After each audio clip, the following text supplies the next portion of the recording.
Yo!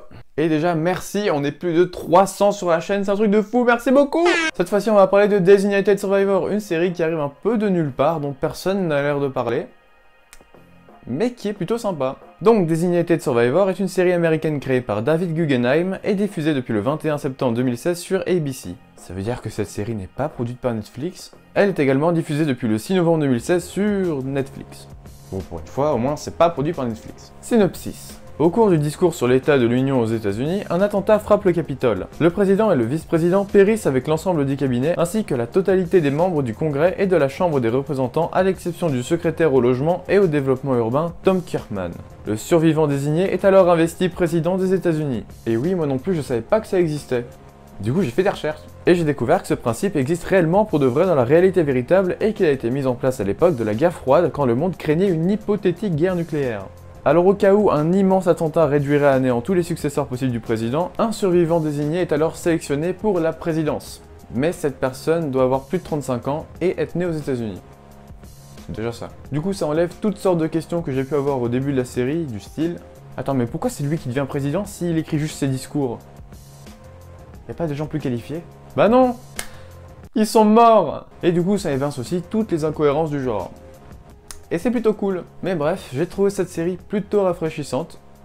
Ouais, ça fait plaisir. Alors pour commencer, ça transpire à 100% la série américaine. Genre, à fond. Et en même temps, vu que ça parle du nouveau président des États-Unis, bah c'est plutôt évident. Et du coup, il y a un tout petit truc qui fait que cette série est d'abord une série pour les Américains. Je m'explique. La série parle très souvent de congrès, de sénat ou encore de gouverneur, et pour quelqu'un qui n'est pas américain, bah tous ces termes, on les connaît pas. Et en même temps, bah, on peut pas trop passer à côté quand on raconte une histoire pareille, quoi. Et du coup, c'est là que vient le petit problème, en fait. Ça détruit tous les enjeux. Par exemple, quand on apprend qu'un gouverneur désobéit au président, on sait pas ce que ça représente, on sait pas si l'événement du fait qu'il désobéisse ou non, ça constitue un truc ultra grave ou si c'est totalement futile, en fait.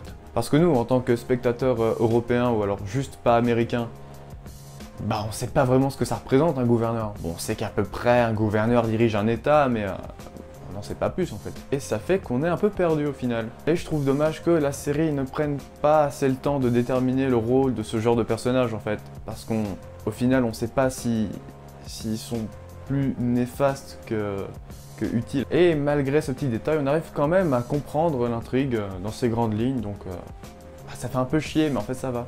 Tiens, en parlant d'intrigue, cette série en a un bon paquet. Entre les histoires de complot, d'accès au pouvoir. Parce que oui, il n'y a pas qu'un seul survivant désigné. Comment bien diriger un pays, comment aussi gérer sa famille, comment faire face aux autres pays, là on est plutôt servi. Hein. D'ailleurs, je trouve ça un peu étrange qu'un certain état s'en prenne aux musulmans et pas aux Mexicains. Parce que j'ai cru comprendre que c'était les Mexicains qui posaient des problèmes au niveau de l'immigration aux États-Unis.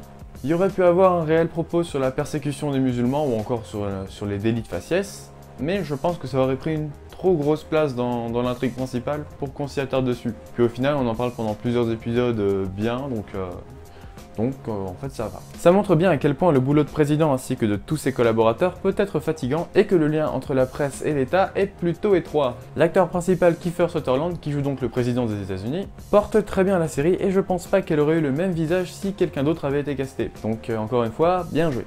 Et ça c'est pareil avec tous les autres personnages, surtout celui d'Emily.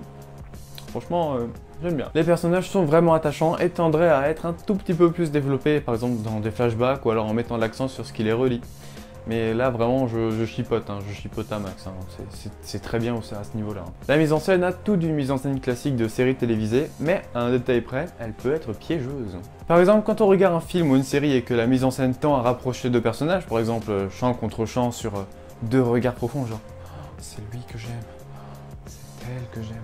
Bah là, dans notre tête, on se dit logiquement, ah bah c'est mort, il va à la ken, c'est bon, arrêtez tout, s'il vous plaît, arrêtez. Eh bah non! Le mec, il lui met un putain de gros bâche des familles.